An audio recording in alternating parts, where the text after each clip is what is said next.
सगळ्यांशी संवाद साधण्याची संधी मिळाली. पुण्यामध्ये पोस्टिंग असताना एका कामाच्या निमित्तानं सरांची भेट झाली होती. चोपडामध्ये पोलीस महासंचालक या पदावरती सर कार्यरत आहे. मला त्यांचा फोन आला की अशा प्रकारची एक अकॅडमी ग्रामीण भागामध्ये आहे आणि तिथे विद्यार्थ्यांशी संवाद साधण्यासाठी आपण यावं. तर आज गणपती बसतात. माझ्याही घरी गणपती आहेत. मी विचार केला की सरांनी पहिल्यांदा बोलवलंय, आपण संध्याकाळी घरी जाऊया. पण या ग्रामीण भागामध्ये ज्या पोटतिडकीनं सरांनी हे काम उभं केलं, ते काम पाहण्यासाठी आणि तुम्हा सगळ्यांशी संवाद साधण्यासाठी खरं तर आज मी इथे उपस्थित आहे. मी तुम्हाला असं काही वेगळं मार्गदर्शन करायला आलेलं नाहीये की तुम्ही हे करा, तुम्ही ते करू नका. मी 2-5 अनुभव फक्त तुमच्या सोबत शेअर. तुम्ही जसे ग्रामीण भागातून आहात तसा मी ग्रामीण आहात. आता हे जसं हा हॉल आहे ना, आमचं घर पण असंच पत्र्याचं आणि माझे वडील शिक्षक. कॉलनीमध्ये सगळ्यांची घरं स्लॅबची होती, फक्त आमचं एकच पत्र्याचं. मी माझ्या आईला विचारायचो, आई सगळ्यांची घरं स्लॅबची ना आपलंच पत्र्याचं का?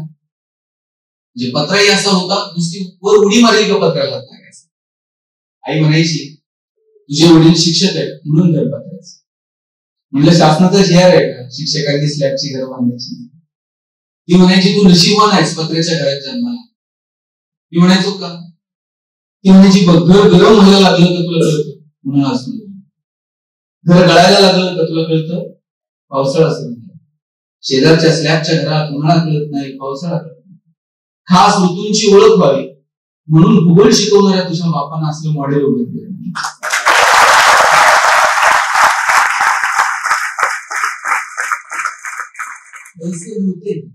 पण आनंद मात्र भरभरून होतो. आणि मला ठामपणे तुम्हाला सांगायचं, तुम्हाला जर तुमची आर्थिक आणि सामाजिक परिस्थिती जर बदलायची असेल तर येणाऱ्या काळामध्ये शिक्षण इतका दुसरा प्रभावी पर्याय मला समोर दिसत नाही. तुम्ही एक जण शिकला, नोकरीला लागला, उद्योग व्यवसायामध्ये आला, तुमच्या कुटुंबाकडे पाहण्याचा दृष्टिकोन बदलतो. तुमच्या कुटुंबाची आर्थिक सामाजिक परिस्थिती बदलून जाते. आणि याच्यासाठी तुम्हाला काय इकडचा डोंगर उचलून तिकडे नाही ठेवायचं. तुम्हाला फक्त पुढची जी 2-4 वर्ष आहेत ना आयुष्यातली, ती प्रामाणिकपणे तुम्हाला तुमच्या आयुष्याकडे बघायचं. गरिबीत जन्माला आला आपली चूक नाही. कोणत्या कुटुंबात जन्माला यायचं आपल्या हातात आहे का? कोणत्या भागात जन्माला यायचं आपल्या हातात आहे का? गरिबीत जन्माला आलो आपली चूक नाही. पण आपण जर गरिबीत मेलो ना, ती मात्र आपली चूक. गरिबीत मरायचं, आपण आपल्या पायावरती उभं राहायचं, आपण स्वतःला आर्थिकदृष्ट्या सक्षम बनवायचं. आणि त्यासाठी ही जी पुढची 2-5 वर्ष थोडंसं गांभीर्यानं तुम्हाला तुमच्या शिक्षणाकडे पाहता येईल का याचा विचार. आपण काय करतो, तारुण्यातले हे जे दिवस आहेत हे इकडे तिकडे काहीतरी टिंगल-टवाळीमध्ये, कॉलेजमध्ये लक्ष नाही, अभ्यासात लक्ष नाही, मागच्या बेंचवर कुठेतरी बसणार, काहीतरी जोक क्रॅक करणार, त्याच्यावरती आपण 2-5 मिनिटं घालवणार, परत कुठल्या तरी गोष्टींमध्ये वेळ वाया घालवणार, कंटिन्यू मोबाईलमध्ये. मोबाईल वाईट आहे या मताचा मित्र अजिबात नाही. पण किती इन्स्टावरचं एखादा रील स्क्रोल करता करता 2 तास कधी निघून जातात आपल्यालाच. आणि आपण त्या आभासी जगामध्ये इतके अडकून जातो. काल टाकलेल्या फेसबुकवरच्या फोटोला किती लाईक्स आणि किती 2-5 जरी कमी असल्या तर करमत नाही. काल टाकलेल्या स्टेटस कुणी बघितलं त्याच्यावरती आपला वेळ वाया. आता थोडस समोर एक टार्गेट ठेवूया की ज्या आशेनं, ज्या अपेक्षेनं माझ्या पालकांनी मला इथे पाठवलंय, जी स्वप्न मी माझ्याकडनं पाहतोय. सरांनी मला मार्गदर्शन करण्यासाठी ही अकॅडमी उभी केली. माझ्या आई बापांना पोटाला चिंता घेऊन 2-5 रुपये इथे भरले असते. आज तुम्ही आई वडिलांपासून दूर आहात.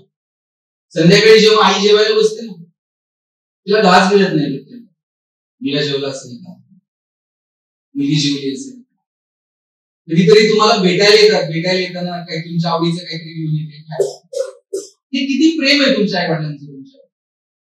आणि एवढं असून सुद्धा त्यांनी तुम्हाला आज बाजूला ठेवलंय त्यांच्यापासून, अकॅडमीमध्ये ऍडमिशन घेऊन दिलंय का माहितीये? त्यांची एकच अपेक्षा आहे की पोरानं त्यांच्या पायावरती उभं राहिलं, माझ्या मुलीनं तिच्या पायावरती उभं राहिलं पाहिजे, ती कर्तृत्ववान पिढी समोर पाहायला मिळली पाहिजे. या दृष्टीने मला वाटतं आई वडिलांनी आपल्याला इथे पाठवलं. त्यांनी दिलेल्या संधीचं सोनं करता येईल का याची काळजी घ्या. तुमची उंची आता वडिलांच्या खांद्यावर, वडिलांची चप्पल तुमच्या पायाला यायला. तुम्ही लहान होता, काही चुकलं तर पटकन वडील फटका मारतात. आता वडील मारतात का रे? आता वडील मारत नाही. वडील हल्ली रागवत पण नाही. तुम्हाला फक्त तुमच्या वडिलांच्या डोळ्याची भाषा समजून घेता आली पाहिजे. आई तरी भेटायला येते, आल्यानंतर थोडीफार तिच्या डोळ्यात पाणी येत असेल, बरोबरून बोलत असेल. वडील येतात, 2 मिनिटं गेटवरती येऊन भेटतील आणि निघून जातात. बाप चापट मारत नाही, बाप मोठ्या आवाजात बोलत नाही. वडिलांच्या डोळ्याची भाषा समजून. काय अपेक्षा आहे माहिती तुमच्या वडिलांची? वडिलांची अपेक्षा आहे की माझ्या पोराने त्याच्या पायावरती उभं राहावं. ज्या दिवशी तुमची वडील तुम्हाला असे वर्दीत बघतील, काय त्या वडिलांच्या डोळ्यामध्ये आनंद असेल. ज्यावेळेस तुम्ही दसऱ्याला घरी त्या वर्दीमध्ये जाल, काय त्या वडिलांना आठवणार. ज्या दिवशी वडील तुमच्याकडे पाहतील की अरे माझा पोरगा पोलीस मध्ये, आज माझा मुलगा आहे, मला सांगा सर पण तुमच्यासारख्याच परिस्थितीतून, ग्रामीण भागातनं त्यांनी त्यांच्या आयुष्यातली 5-10 वर्ष अभ्यासाला दिली असतील. IPS ऑफिसर झाले, लाल दिव्याच्या गाडीत जेव्हा ते घरी गेले असतील, कधी त्याच्या खांद्यावरती राजमुद्रा बघितली असेल.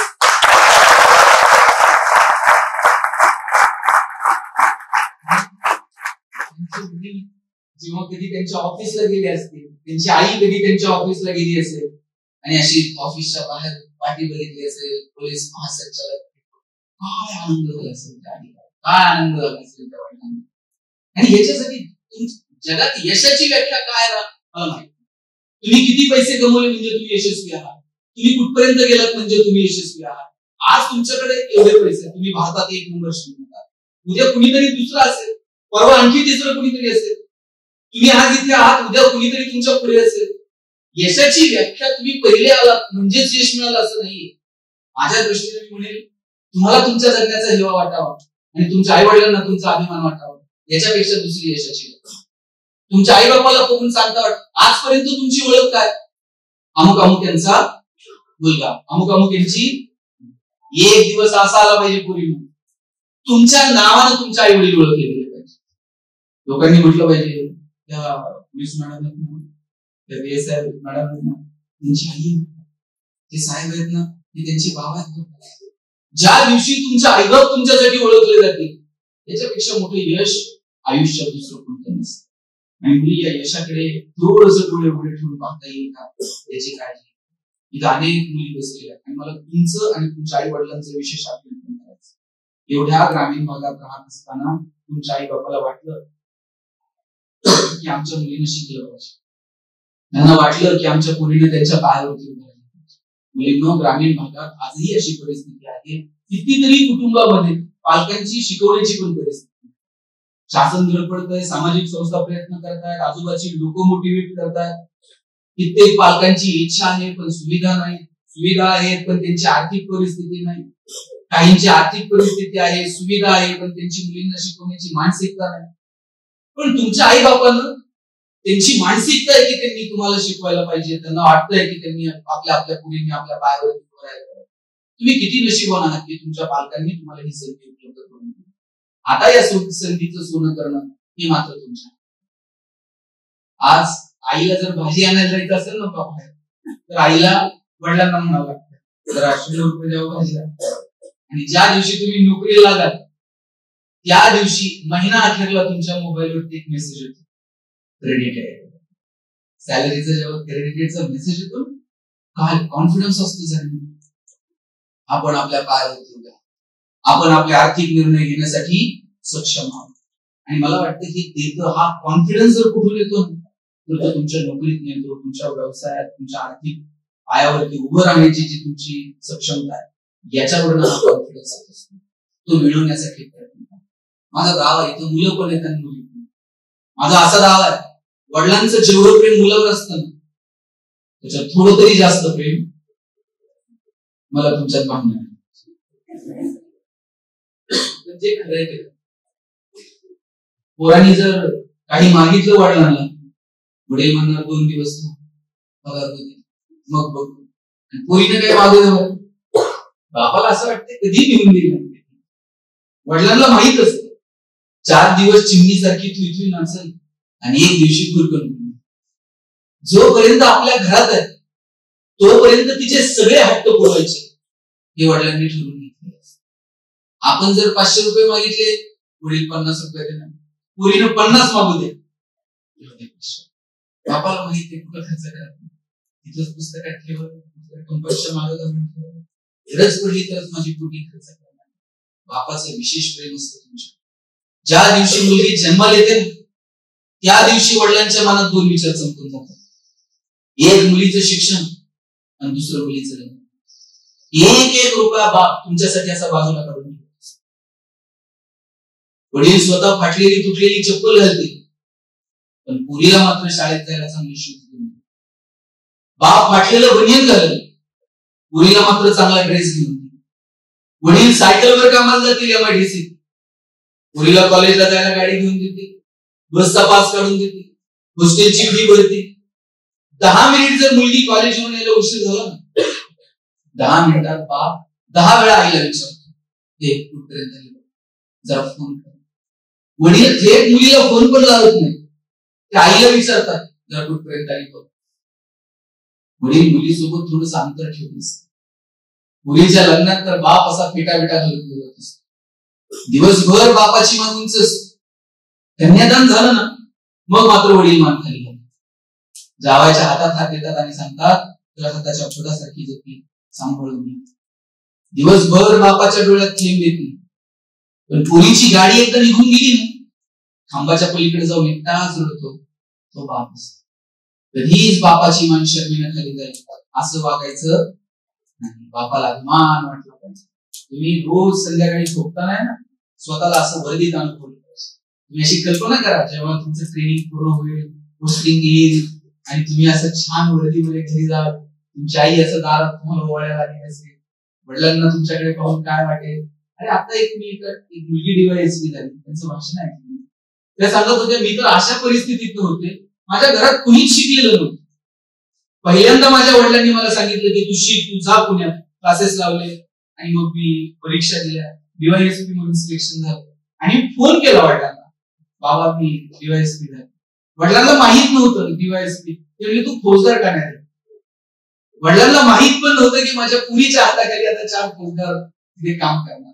इतक्या ग्रामीण भागातून प्रतिकूल परिस्थितीतून आलेली मुलं मुली आज केवळ आणि केवळ जिद्दीच्या जोरावरती, त्यांच्या महत्वाकांक्षांच्या जोरावरती, कष्टाच्या जोरावरती आज इथेच संभाजीनगरमध्ये रिक्षा चालकाचा एक मुलगा ऐकतो. आणि आज तुम्ही बघा, ग्रामीण भाग असेल, सुविधा नसतील. आज आपण मगाशी प्रास्ताविक करताना पाटील सर आपण सांगितलं की या मुलांची आई वडील 6 महिने इथे शेती करतात, 6 महिने आपल्या उदरनिर्वाहासाठी बाहेर जातात.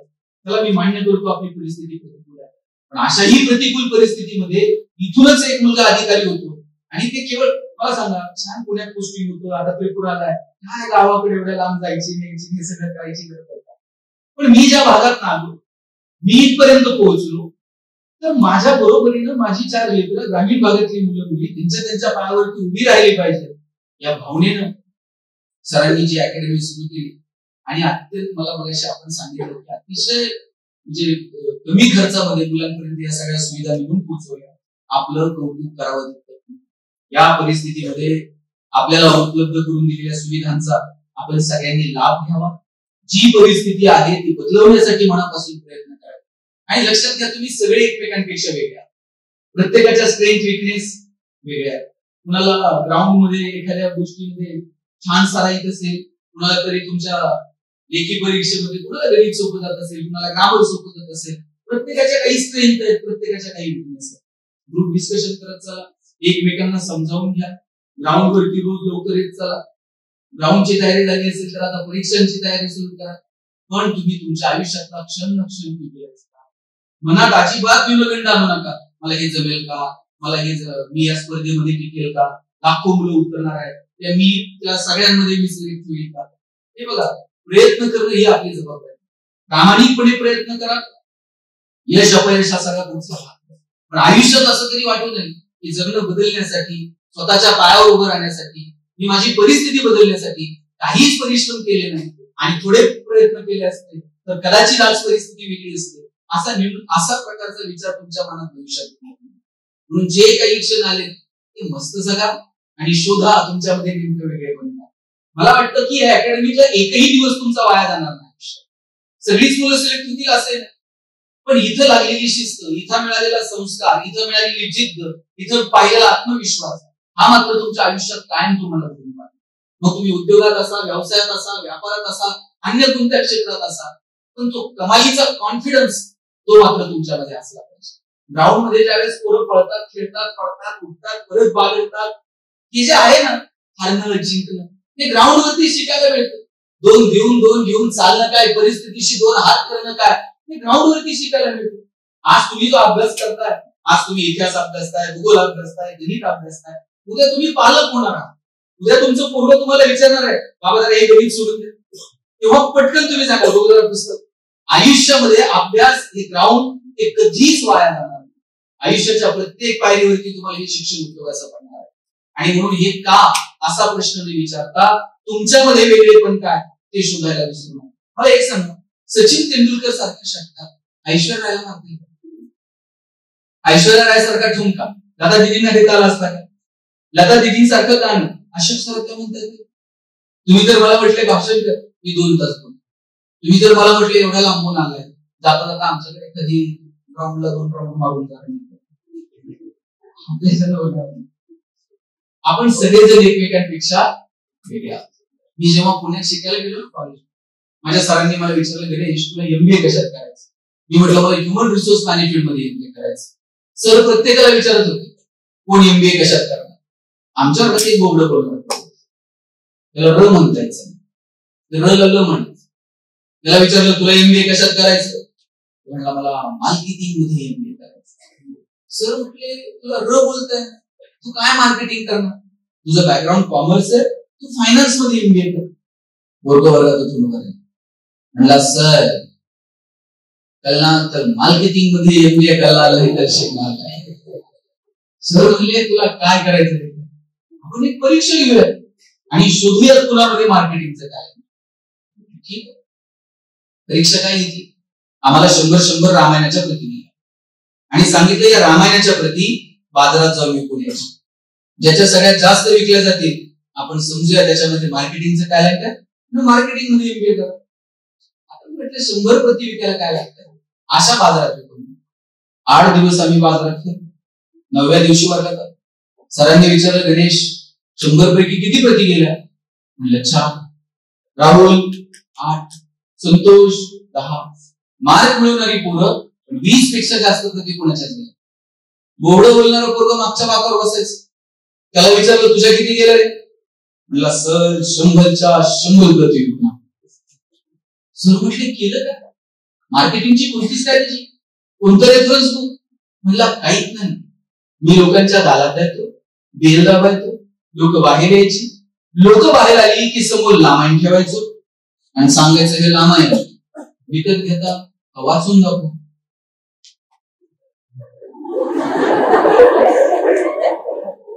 तुम्हाला थोडं लेट कळलं. मला सांगा बोर्ड बोलले विकनेस आहे का स्ट्रेंथ आहे? दाबून ठेवला असता तर स्ट्रेन करला असता का? अजिबात हे जमेल का, ते जमेल का? मी किती उदाहरणं सांगू. सचिन तेंडुलकर आज क्रिकेटच्या क्षेत्रामध्ये एवढं मोठं नाव कमवलं की सचिन तेंडुलकर भारतरत्न झाले. तुमच्यासारख्या वयामध्ये जेव्हा पहिल्यांदा सचिन मैदानावरती आला, एका मॅच मध्ये एक बाउन्सर असाच आला आणि चेहऱ्यावरती आला, सगळा चेहरा रक्त भांबाळ झाला. लोकांना वाटलं आता स्ट्रेचर बोलवतील, पॅव्हलियन मध्ये घेऊन जातील. सचिननं तशीच तोंडावरती पाणी मारलं, बॅट अशी क्रीज वरती आदळली, समोर सिद्धू उभा होता आणि त्याला आवाज दिला नाही खेळेगा. त्या दिवसापासून तो सचिन क्रीज वरती असा बॅट होऊन उभा राहिला. क्रिकेटच्या क्षेत्रात जगाचा कमालीचा आत्मविश्वास. भारताने ऑस्ट्रेलिया मॅच सुरू होती, भारताला जिंकायला 47 धावांची गरज होती. सगळ्या जगाला वाटत होतं की जोपर्यंत सचिन क्रीजवर आहे तोपर्यंत आपण मॅच जिंकू, पण ब्रॅडॉकच्या एका चेंडूवर सचिनची विकेट पडली. भारताला मॅच गमावली. ब्रॅड हॉकला एवढा आनंद झाला की जगातल्या एवढ्या मोठ्या महान फलंदाजाची विकेट मी करिअरच्या सुरुवातीला घेतली. त्याला रेफरीकडनं चेंडू मागून घेतला, तो पॅव्हलियन मध्ये गेला आणि सचिनला म्हटलं, सचिन तू जगातला सगळ्यात महान फलंदाज आहेस, या चेंडूवर मी तुझी विकेट घेतली, आयुष्यभर हा चेंडू मी माझ्या घरात जपून ठेवणार आहे, मला जरा ऑटोग्राफ देशील? सचिनने अशी पाठीवर थाप मारली, ऑटोग्राफ दिली आणि ऑटोग्राफच्या खाली एक वाक्य सचिनने लिहिलं, ते होतं, it will never happen again. परत असं कधीच घडणार. त्यानंतर सचिन आणि ब्रॅड हॉक कितीतरी वेळा एकमेकांच्या समोर आले, पण परत कधीच ब्रॅड हॉकच्या चेंडूवर सचिनची विकेट पडली. एखादी चूक होईल, एखादं गणित नाही सुटणार, एखादं कन्सेप्ट नाही लवकर समजणार, पण एकदा का लक्षात आला त्यानंतर मात्र परत ही चूक होणार नाही, ते तुम्ही स्वतःच्या बाळाला सांगितलं पाहिजे. तुम्ही जो काही अभ्यास करताय ना, आता सर सांगत होते की ऑनलाईन पण सुविधा आहे, पुण्या मुंबईत अनेक शिक्षक तुम्हाला शिकवतात, तुम्ही फक्त घोकंपट्टीच्या मागे लागू. आतापर्यंत आपण ज्या टप्प्यापर्यंत आलाय, तुमच्यापैकी कोण 12वी झाला असेल, कोण ग्रॅज्युएशन फुल कम्प्लीट केलं असेल, तुम्ही कन्सेप्ट क्लिअर होत आहेत का आपले, याच्यासाठी धडपडता, समजून उमजून अभ्यास करायचा प्रयत्न. आपल्याला सवय काय असते, 5वी ते 10वी पर्यंत वर्षभर काय आपण फार लक्ष देत नाही, परीक्षा जवळ आल्या रात्र जातो, मग पहाटे लवकर उठायचं, मग सरांच्या मागे लागायचं. जर IMP क्वेश्चन सांगा, थोडे व्हेरी इम्पॉर्टंट क्वेश्चन सांगा, मागच्या 5-10 वर्षाचे क्वेश्चन पेपर चालायचे, कोणते क्वेश्चन सातत्याने रिपीट झाले ते बघायचं आणि मग आपण IMP क्वेश्चन तेवढे करायचे. अरे मराठीचा धडा वाचताय ना, लेखकासोबत तुमची मैत्री झाली पाहिजे. गणित सोडवताय ना, गणितातले आकडे असे नजरेसमोर खेळले पाहिजे. भूगोल अभ्यासताय ना, अक्षांश आणि रेखांश डोळ्यासमोर दिसले पाहिजे. इतिहास अभ्यासताय, इतिहासातल्या पात्रांसोबत संवाद झाला पाहिजे. लॅबोरेटरीमध्ये जाऊन काही प्रयोग करताय, त्या सायंटिस्ट सोबत तुमची मैत्री झाली पाहिजे. इतकं एकरूप तुम्ही तुमच्या अभ्यासासोबत झालं पाहिजे. दिवसभरातले काय तुम्ही जे शेड्यूल मध्ये ठरवलंय, पहाटे उठून ग्राउंड, नंतर तुमचं काय चहा नाश्ता पाणी जे काय असेल, दुपारच्या वेळेस सत्र, जो काही 2, 3, 4, 5 तासांचा तुमचा तो अभ्यासाचा वेळ, तो मनापासून करा. बाकीची सगळी साधनं बाजूला ठेवा आणि झोपून द्या तुम्ही तुमच्या अभ्यासासाठी. शेकडो वर्षापूर्वी तुकोबारायांनी सांगितलंय, असाध्य ते साध्य करीत असा आहे, कारण अभ्यास तुका म्हणे. तुकाराम महाराज म्हणतात, असाध्य गोष्ट सुद्धा साध्य करण्याची ताकद जर कशात असेल तर ती अभ्यासामध्ये. अर्थेविना पाठांतर कासया करावे, व्यर्थेची म्हणावे चुकुनिया. तुकाराम महाराज म्हणतात, अर्थ न समजून घेता पाठांतर केलं त्याचा उपयोग नाही. समजून उमजून मनापासून त्याच्यासाठी डिओशन तुम्ही तुमच्या अभ्यासाच्या प्रती तुमचं असलं पाहिजे. आमच्या डोक्यात फक्त मार्क, इतिहास मार्कांसाठी, भूगोल मार्कांसाठी, मग शिवाजी महाराज 4 मार्काला, संभाजी महाराज 5 मार्काला, तुकाराम महाराजांचा अभंग अवघड आहे म्हणले, ऑप्शन टाकू, त्याच्याऐवजी दुसरं काहीतरी वाचू. परवा तर 10वीतला एक मुलगा मला विचारत होता, सर या वर्षी मराठीच्या पेपरला ज्ञानदेव पडणार आहे तुकाराम. मी म्हणले पडतील कसे, ज्यांनी महाराष्ट्र सगळं कसं मार्कांसाठी असेल. जर असं मार्कांच्या पलीकडे जाऊन आपण थोडासा विचार केला पाहिजे. आणि आयुष्यात तुम्हाला तुमच्या सरांनी सांगितलं असेल, ए प्लॅन आणि बी प्लॅन. आज तुम्ही 3-4 वर्ष याच्यासाठी देता, या ज्ञानाचा उपयोग करून आणखी काही पर्याय तुमच्या समोर असतील. आणि तर मला तर असं नेहमी वाटतं, आपल्या पोरांनी उद्योग, व्यवसाय, व्यापार याचाही विचार केला. आता मार्च मध्ये मी दुबईला गेलो होतो व्याख्यानाला, तिथल्या मराठी मंडळ होतं. मला वाटलं असतील 5-50 महाराष्ट्रातली, 700-800 महाराष्ट्रातली मुलं तिथे कार्यक्रम. सांगली, आटपाडी भागातून आलेल्या कितीतरी पोरांनी दुबईमध्ये सोन्याचे लोकांनी 84-85 पर्यंत दुबईमध्ये काहीच नव्हतं.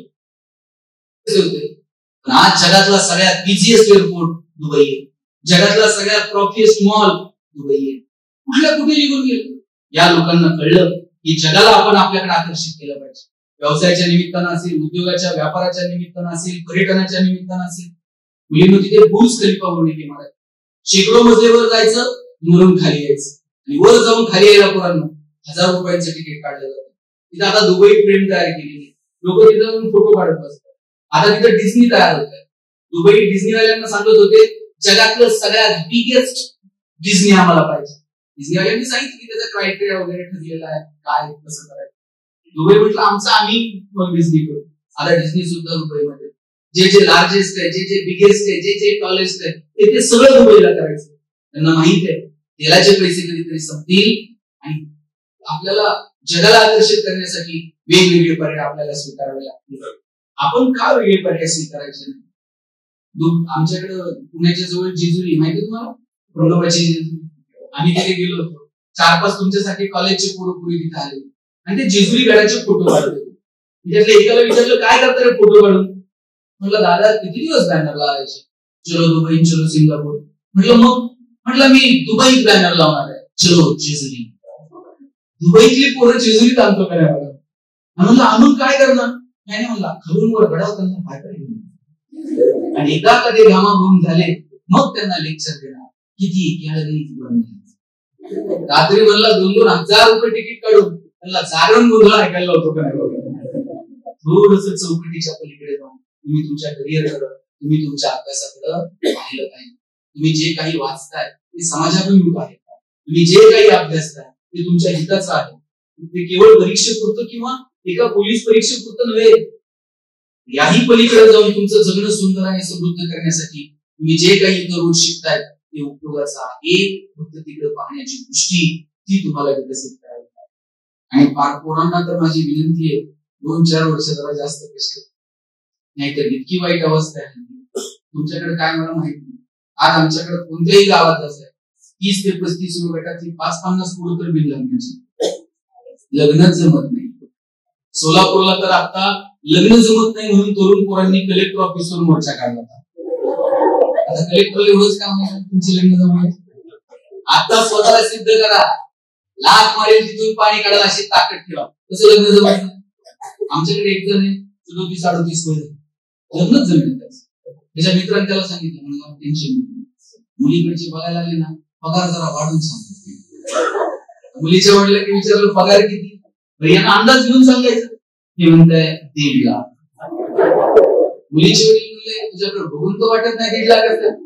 हे म्हणते नाही, तसं फिक्स 1.5 लाख आहे, कटिंग करून 8,000 हातात येतो म्हणे. आपण किती दिवस स्वतःला फसवणार? स्वतःला सिद्ध करण्यासाठी मनापासून प्रयत्न करा.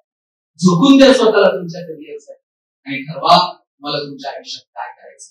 काळ आणि वेळेनुसार तुम्ही बदल करा. आता तुम्ही सगळेजण स्पर्धा परीक्षांचा अभ्यास करताय, पोलीस प्रशिक्षण तुम्ही घेताय, तुम्हाला त्या ग्राउंडला त्या एक्झामला सगळ्यांना सामोरं जायचंय. कशी परिस्थिती बदलत बघा. एक काळ साहेब डीएडला जर नंबर लागला तिथं कोण आहे का डीएड केलं? काय हवा होती डीएड वाल्यांची? आणि डीएडला नंबर लागल्यानंतर त्याला मागच पडायचं. आणि त्यातल्या त्या दोघं जण जर नवरा बायको जिल्हा परिषदला लागले, करिअर झालं. आज डीएड कॉलेजेसची अवस्था काय आहे? बहुतांश डीएड कॉलेजेस बंद आहेत. त्यानंतर इंजिनिअरिंग वाल्यांचं बूम होतं. गावात एखादाच इंजिनियर असायचा. गावात जर पाहुणे आले कुणी विचारलं ना इंजिनियर साहेब कुठे राहतात, सगळं गाव त्या पाहुण्याला इंजिनियरच्या घरी नेऊन सोडलं. आता तुम्ही गावात जाऊन विचार इंजिनियर साहेब कुठे राहतात, ते म्हणते नाव सांग, प्रत्येक घरात 4 आहे. आणि आफ्टर कोविड आता मेडिकलचं होतं. प्रत्येक आई बापाला वाटते पोरगं मेडिकलला गेलं पाहिजे. नाही भारतात नंबर लागला तर म्हणते रशियात जावं, पण त्यानं मेडिकलला गेलं. आता नीटच्या एक्झाम मध्ये सांगली आटपाडीमध्ये एका मुलीला सराव परीक्षेत मार्क कमी पडले. तिच्या वडिलांनी तिला मारहाण केली आणि त्या मारहाणीमध्ये त्या मुलीचा मृत्यू झाला. आपण कोणते हंटर घेऊन पुरोपुरीच्या मागे इथली सगळी मुलं मुली एक वेगळ्या स्वतंत्र व्यक्ती होतात. प्रत्येकाच्या स्ट्रेंथ विकनेस, प्रत्येकाच्या आवडीनिवडी वेगळ्या आहेत. प्रत्येकाची सामाजिक, भौगोलिक, आर्थिक, आजूबाजूची परिस्थिती भिन्न आहे. या परिस्थितीतून गावून सुलातून स्वतःला सिद्ध करण्यासाठी त्यांना प्रेरणा देणं, प्रोत्साहन देणं आणि पोषक वातावरण निर्माण करणं एवढीच आपली सगळ्यांची जबाबदारी. बाकी करिअर त्यांचं करतील, फुलतील, राहणार की सगळी फुलं भरतील हा विश्वास मात्र मला कायम वाटतो. आणि म्हणजे मेडिकलला जे आता जे सगळा बूम आलाय ना, तर असंही नाही बरं का की याला मॅथ्स फिजिक्स आवडतं म्हणून इंजिनिअरिंगला जावं, याला जरा बायोकेमिस्ट्री आवडतंय म्हणून मेडिकल, असलं नाही. यांच्या डोक्यात आहे की एमबीबीएस, तर मुलगी एमबीबीएस, दोघांचं हॉस्पिटल आणि नंतर मेहुण्याला मेडिकल. ते मेहुण्यालाच करावं लागतं. हे लिखित नियम आहे. मला वाटतं ही परिस्थिती बदलायला काळ आणि वेळेनुसार मुलांना मुलींना तुम्ही जर बदलला नाही तर तुम्ही या स्पर्धेमध्ये टिकू शकणार नाही. तुम्ही तेच जर त्याच पाट्या टाकत राहिला तुम्हाला बदलावं. रोज जग बदलतं, आणि फक्त नोकरी पुरतच नाही, नोकरीला लागल्यानंतर सुद्धा तुम्हाला रोज तुमच्या ज्ञानासाठी अपडेटेड राहावं. सरांना विचारा, नवीन नवीन जेव्हा ते सर्व्हिस मध्ये गेले असतील त्यावेळेस गुन्हे कोणत्या प्रकारचे होते, गुन्ह्यांचे प्रकार काय होते. आता तंत्रज्ञान आले, रोज त्यांच्याकडे 5-50-100 गुन्हे तर सायबर क्राईमचे. कुठंतरी क्लिक केलं, कुठेतरी बटन दाबलं, याच्या अकाउंट मधून पैसे त्याच्या अकाउंटला, गुन्हेगार सुद्धा अपडेटेड झाले त्यांच्या ज्ञानाच्या. तुम्हाला सर्व्हिस मध्ये जरी टिकायचं असेल आणि समाजामध्ये कोणत्याही क्षेत्रात टिकायचं असेल, ज्ञानाच्या बाबतीमध्ये अपडेटेड झालं पाहिजे. प्रत्येकाने स्वतःची डायरी मेंटेन करा. रोज त्या डायरीमध्ये लिहा, मी आज नवीन काय शिकलो, मला काय जमलं नाही, मला काय करायचं. तुमची स्वप्न तुम्ही स्वतःला सांगितली पाहिजे. रोज तुम्ही स्वतःसोबत बोललं पाहिजे. आरशात पाहताना तुमच्यामध्ये स्वतःचा विषयी वेगळा कॉन्फिडन्स असला पाहिजे.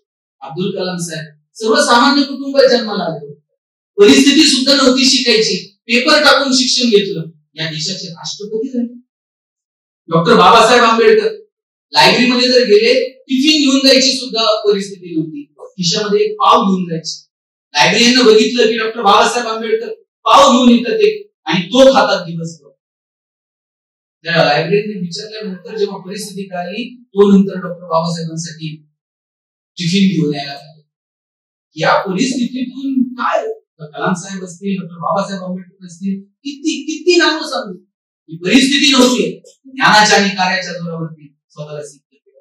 आणि हीच परिस्थिती आहे, हीच वेळ आहे, हेच वय आहे तुमचं पाय घसरण्याचं आणि हेच वय उंच भरायला येण्याचं. या वयामध्ये नको त्या गोष्टींच्या नादी लागून पाय घसरू द्यायचे, व्यसन बिसन करत काहीतरी टिंगल टावाळा करत आयुष्य वाया घालवायचं. या वयामध्ये उमेदीनं मोठं स्वप्न बघायचं आणि ते स्वप्न पूर्ण करण्यासाठी धडपडायचं. हा निर्णय मात्र सर्वस्वी परत हे दिवस नाही.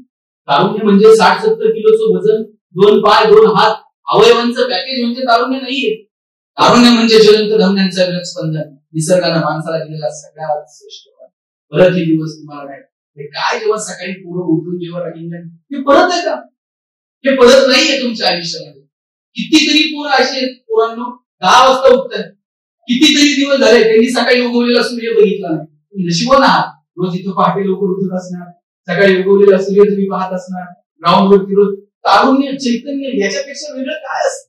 हे तारुण्य, हे चैतन्य जागृत ठेवण्याची संधी तुम्हाला अकॅडमीच्या निमित्ताने मिळाली. मजा घ्या या परिस्थितीचा, आनंद घ्या या सगळ्या परिस्थितीचा आणि ठरवा तुम्हाला नेमकं काय करायचं. मी पुन्हा सांगतो, काळ आणि वेळेनुसार जर बदलला नाही तर तुम्ही टिकू शकत. तुम्हाला आठवतंय का, एक जमाना होता, म्हणजे माझ्या पिढीने जर आपण आपल्या आयुष्यात पहिला फोन कोणत्या कंपनीचा घेतला होता? नोकिया 3310, 1100, 1600, 2600. आता नोकिया आहे का? आता नोकिया नाही. का नाही? अँड्रॉइड टेक्नॉलॉजी नोकियानं स्वीकारली नाही, नोकिया टिकू शकलं नाही. एक जमाना होता कॉडॅकचा, आता कॉडॅक आहे का? डिजिटल टेक्नॉलॉजी कॉडॅकने स्वीकारली नाही, कॉडॅक टिकू शकला नाही. नाहीतर कॉडॅक 36 फोटो निघायचे त्यात, नवरा नवरी हार घालायला आणि फोटोग्राफरचा रोल संपला. आणि फोटोग्राफरच्या किती माग लागा, 6-6 महिने अल्बम मिळत नव्हते. ते इतकं भाव करणार, ते म्हणणार फोटो धुवायला नाही. कोणत्या नदीवर जात होतो? डिजिटल टेक्नॉलॉजी स्वीकारली नाही, कॉडॅक टिकू शकलं नाही. अँड्रॉइड टेक्नॉलॉजी स्वीकारली नाही, नोकिया टिकू शकलं नाही. तुम्हाला आठवतंय का, 4 वाजता मराठी पिक्चर लागायचा टीव्हीला, लक्ष्मीकांत बेर्डे, अशोक सराफ आणि मध्येच एक जाहिरात लागायची. तुमची पाठ नसेल, इकडे बसले त्यांची सगळ्यांची पाठ असेल. लाईफ बॉय आहे चहा, तंदुरुस्ती. त्या लाईफ बॉयच्या जाहिरातीमध्ये फुटबॉल खेळणारी पोरं दाखवली. भारतामध्ये कधीतरी फुटबॉलची क्रेज होती का? भारतामध्ये जनरली फुटबॉलची क्रेज नव्हती. भारतामध्ये क्रेज होती क्रिकेटची. ते लाईफ बॉयला विचारायचं तुम्ही फुटबॉल खेळणारी पोरं काय दाखवली? लाईफ बॉयची मोनोपोली होती. लोक दुकानात जाऊन साबण नव्हती म्हणत, लाईफ बॉय द्या म्हणायची. एवढा रुबाब होता लाईफ बॉयचा. पण त्यानंतर लक्स मार्केट, राजा हिंदुस्थानी पिक्चर हिट झाले, करिश्मा कपूर एकदम फॉर्म मध्ये, लक्सनं करिश्मा कपूरला ब्रँड अँबॅसेडर. आता लक्सनं करिश्मा कपूरला ब्रँड अँबॅसेडर केल्यावर फुटबॉल खेळणाऱ्या पोरांकडे कोण बघताय का? लक्सनं मार्केट कॅप्चर केलं. लाईफ बॉयला कळलं आता जर मार्केटमध्ये टिकायचं असेल तर बदलावं लागेल. लाल रंगाचा ठोकळा साबण उपयोगाचा, त्यांनी तो साबण बाजूला केला आणि लाईफबॉय गोल्ड नावाचा गुळगुळीत साबण बाजारात. आता लाईफबॉय गोल्डची जाहिरात कोण करत होतं? आता फुटबॉल खेळणारी पोरं नाही, आता कॉम्पिटिशन होती. करिश्मा कपूर लाईफबॉय गोल्डची जाहिरात करत होता. कॉलेजचा एक तरुण मुलगा आणि मुलगी गाडीवरून उतरते, रागात निघून जाते. मुलगा विचारतो काय झालं? मुलगी सांगते पसीने की बदबू से परेशान.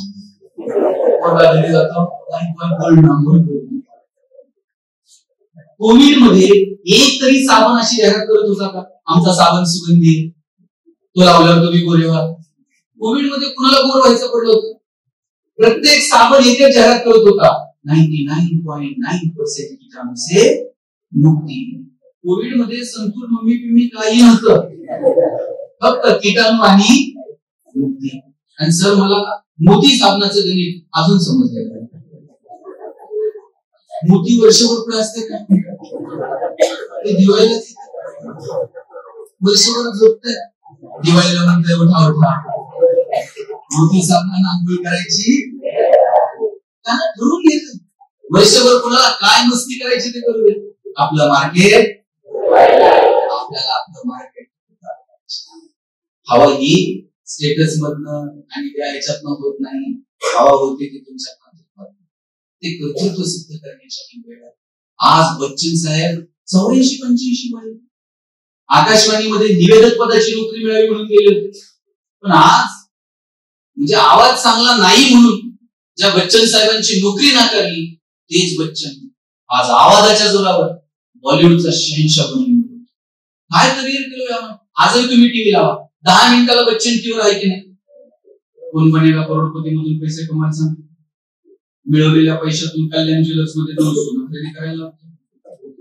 खरेदी केलेलं सोनं मुथूट फायनान्स मध्ये टाकून कर्ज केस काढायला सांगते. आणि कर्जाचे हप्ते फेडताना आले तर नवरत्न तेल पण त्याच्याकडे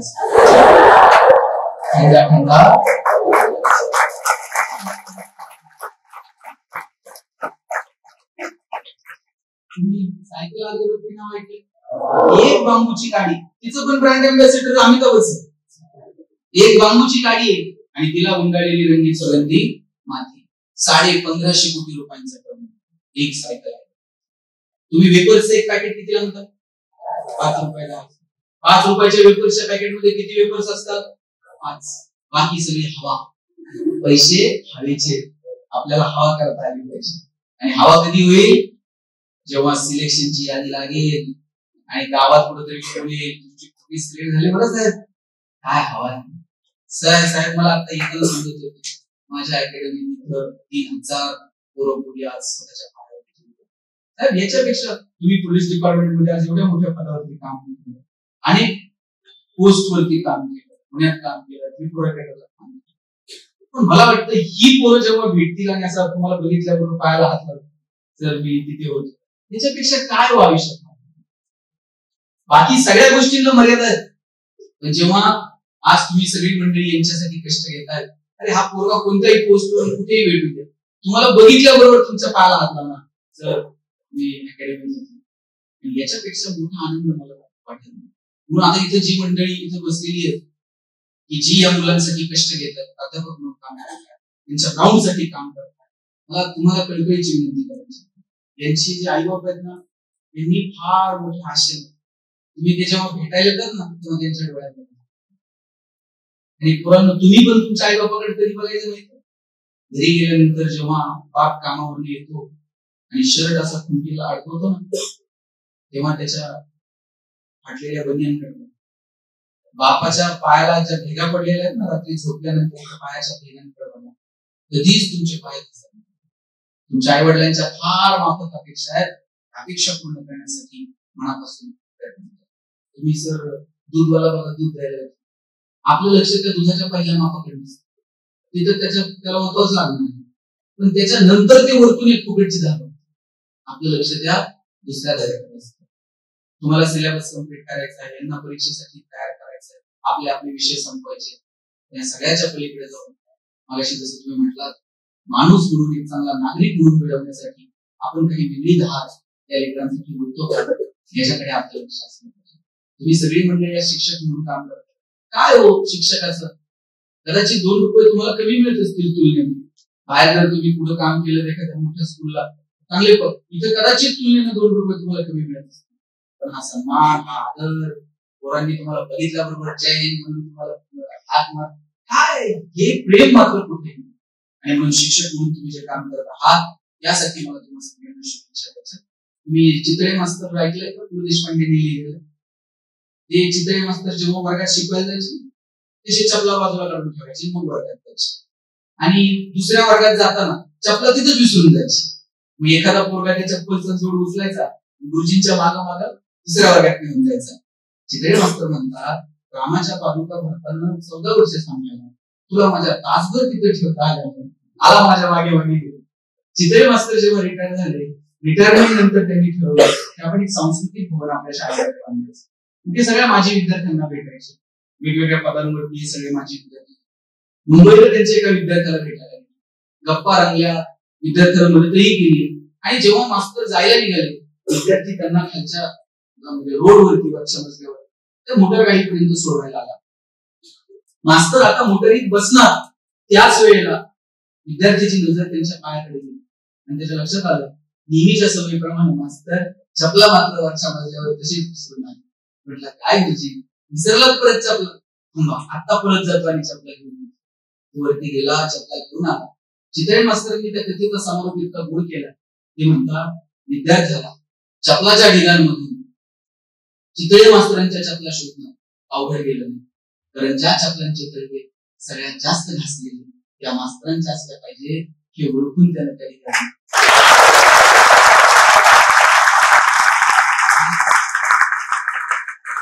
तुमच्या बरोबरीने शिक्षक सकाळी उठतात, तुमच्या बरोबरीने मैदानावरती धावतात, तुमच्या बरोबरीने ते चालतात. यांनी जे त्यांचे तळवे घासले ते केवळ आणि केवळ तुमचे पाय मजबूत रोवून असे उभे राहिले पाहिजे याच्यासाठी घासले. आयुष्यात दुःख संकट बाळांनो सगळ्यांच्या वाट्याला असतात. संकट बाजूला ठेवायची, दुःखाचे 4 क्षण बाजूला ठेवायचे आणि आनंदाने त्याला शिकायचं. कुणाच्या वाट्याला दुःख नाही. आपल्याला तर जन्माला आल्यानंतर संकट सुरू झाले. भगवान श्रीकृष्ण जन्माला येण्याच्या अगोदरपासून लोक वाट बघत होते, कंस वाटच बघत होता कधी कृष्ण जन्माला येतोय. आणि आपल्याला तर जन्माला आल्यावर कळलं ते जन्माला यायच्या आधीपासून संकट सुरू होतं. आपल्याला तर किमान आईबाप मिळाले आपल्याला वाढवणारे, आपल्याला मदत करणारे. ज्या आईच्या पोटी जन्माला आला कृष्ण, भगवान श्रीकृष्णाला आईच्या अंगावरती दूध पिता आलं नाही, बापाच्या अंगाखांद्यावरती खेळता आलं नाही, उचललं आणि दुसऱ्याच्या घरी घेऊन गेलं. गोकुळामध्ये वाढत होते, 4-6 मित्र भेटले, बाळ गोपाळ भेटले, त्यांना सोडावं लागलं आणि वृंदावनात जावं. वृंदावनामध्ये राधा भेटली, तिला सोडावं लागलं आणि मथुरेमध्ये गेले. मथुरेमध्ये जरासंधाचा पराभव केला, पुन्हा पुन्हा जरासंध जेव्हा आक्रमण करायला लागला तेव्हा मथुरा सोडावी लागली आणि द्वारका उभी केली. जेव्हा जरासंध पुन्हा पुन्हा आक्रमण करत होता, भगवान श्रीकृष्ण मथुरा सोडून द्वारकेला गेले. लोकांनी कृष्णाला रणछोडदास म्हणून हाक मारला. काय म्हणे पळून गेला आम्हाला सगळ्यांना इथे सोडून. किती अवहेलना, किती अपमान. आणि स्वतःच्या हाताने उभी केलेली द्वारका कृष्णाला अशी डोळ्या देखत बुडताना बघावी लागली. याच्यापेक्षा काय दुःख असतं. आणि मला सांगा अशा संकटात कृष्णाला कधी तुम्ही रडताना गेले? काय करावं? आई वडिलांना सोडावं लागलं, गोकुळ सुटलं, वृंदावन राधा गेली, द्वारका जगण्यात काय कृष्ण असा रडत कृष्ण जगण्यासाठी सुटतो. प्रभू रामचंद्रांना तर उद्या गादीवरती बसायचं होतं, पण वडिलांनी सांगितलं भरताला गादी आणि रामाला वनवास. एकही शब्द न बोलता वनवासाला निघून. दुःख संकट सगळ्यांच्या आयुष्यात आहे, पण दोन देऊन चालत राहायचं, आयुष्याचं सुरू करायचं. 140 शेवटचा एक मिनिट, 140-145 कोटी लोकसंख्या आहे. हजारो लोक रोज जन्माला येतात आणि मरतात, त्यांच्या नावाची नोंद सुद्धा इतिहास. आपल्यालाही असंच आले आणि असंच गेले असं जर बघायचं असेल तुम्हाला हवं तसं करा, पण नाही जगाच्या, नाही देशाच्या, किंवा तुमच्या आजूबाजूच्या 4 गावात, तुमच्या गावात, तुमच्या कुटुंबात, तुमच्या गल्लीत, आणि नाही कुणाला तुमच्या जगण्याचा तुम्हाला हे वाटतं. तुकाराम महाराज जायला निघाले, कुणी विचारलं तुकोबा काय मिळालं तुम्हाला तुमच्या आयुष्यात? तुकाराम महाराज म्हटले कौतुक वाटे झाली आयुष्याची. जगाला काय वाटतंय मला माहित नाही, पण आम्ही जे जगलो ना आमच्या जगण्याचं आम्हाला मात्र कौतुक वाटतं. जगाला वाटेल की नाही मला माहित नाही, तुमच्या जगण्याचं तुम्हाला मात्र कौतुक वाटलं पाहिजे. इतकं छान झालं. जग बदलतंय, त्या बदलत्या जगानुसार स्वतःला बदलण्याचा प्रयत्न करा. आयुष्य खूप सुंदर आहे. सुंदर आयुष्याचा आणि मी पुस्तक लिहिलं सुख नावाचं. त्याच्यावर एक वाक्य लिहिलं होतं, no once more no recheck for any moment so keep smiling. आयुष्याच्या चित्रपटाला टेकणार, आयुष्याच्या गाण्याला वन्स मोर. तुम्हाला वाटलं माझं वचन पुढे ढकलता येणार, घरी गेल्यानंतर वाटलं परत ऐकता येणार. आयुष्याचा कोणताही क्षण पुढे ढकलता येत नाही, आयुष्याचा कोणताही क्षण रिव्हर्स करून बघता येत नाही. जे क्षण वाटायला आनंदाने आल्यापासून मी दोघं तिघं हसलेच नाही. काय टेन्शन मध्ये हसा वाटलं तरी शरीर हसत, माणसाला हसते, जनावरांना हसता येते का? तुम्ही शेणकूर करायला मोठ्यात गेलाय, एखाद्या मुशीनं छान स्माईल दिली, म्हणून तुम्ही कधी गाणं वाचताना बघितलं? ज्या दिवशी गाणं वाचायला सुरू कराल त्या दिवशी समजायचं गाणं वाचा प्रवास महत्वाचा, आणि ज्या दिवशी माणूस हसायचं बंद करल त्या दिवशी समजायचं माणसाचा प्रवास तुमचा. सगळ्यांना खूप साऱ्या शुभेच्छा देतो. तर तुम्ही जेव्हा मदीत असाल त्यावेळेस कधी भेट झाली तर ओळख ठेवा, तुमच्याकडे कधी काय काम लागू नये अशीच माझी इच्छा आहे. ओळख ठेवा अशी अपेक्षा व्यक्त करतो. तुम्हाला सगळ्यांना खूप साऱ्या शुभेच्छा देतो आणि थांबतो. नो वन्स मोर.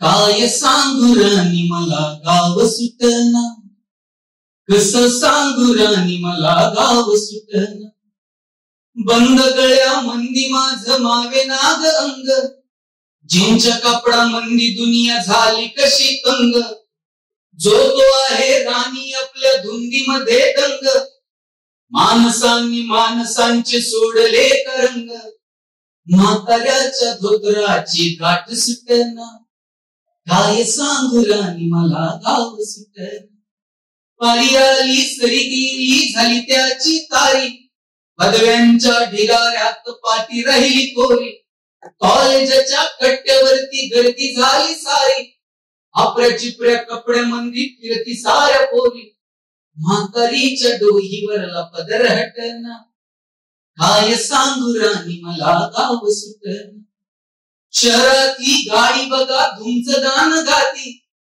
भावनांनी भावनांशी तोडली कनाती, ओल चिंब पावसात ओली चिंब माती, शारदाच्या चांदण्यात भिजल्या कागराती, सरजा राजाची जोडी माग हटना, काय सांगू राणी मला गाव सुटना, गावाकडची माणसं आमची कशी साधी भोळी, प्रेमाच्या या रंगामध्ये रंगते आमची होळी, दिवाळीच्या सणासाठी जमली ही मंडळी, सुरसुरीच्या सुरामंदी चाकू पूर्ण पोळी, चुलीवरल्या भाकरीची चवही सुटना, काय सांगू राणी मला